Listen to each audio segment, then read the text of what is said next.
నమస్కారం. News 9 TV Telugu వార్తలకి స్వాగతం. జగిత్యాల రాజకీయాల్లో టెంపరేచర్ బాగా పెరిగింది.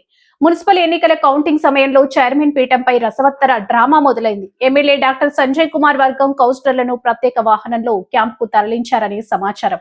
మరోవైపు మాజీ మంత్రి జీవన్ రెడ్డి వర్గం కౌన్సిలర్లు జగిత్యాలలోనే మకాం వేశారట. జగిత్యాల పట్టణ మున్సిపల్ చైర్పర్సన్ పీఠం ఎవరికి దక్కగలదు? రేసులో పోటీ పడుతున్న 4 స్టార్ కంటెంటర్లు ఉన్నారు.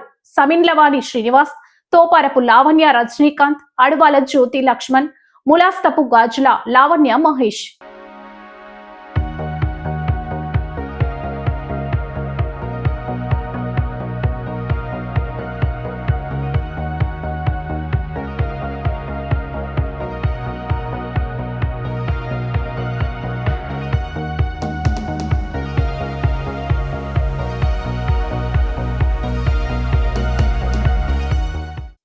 సంజయ్ కుమార్ వర్గం ఆధిక్యంలో ఉంటే వాణి శ్రీనివాస్ లేదా లావణ్యలు ముందుండొచ్చు. జీవన్ రెడ్డి వర్గం బలపడితే జ్యోతి లక్ష్మణ్ ఛాన్స్. టికెట్ల కేటాయింపు నుంచి ఇప్పుడు పీఠ విభజన వరకు 2 వర్గాల మధ్య టెన్షన్ కొనసాగుతుంది. ఎవరికి దక్కుతుందో వేచి చూద్దాం. మరిన్ని అప్డేట్స్ కోసం చూస్తూనే ఉండండి.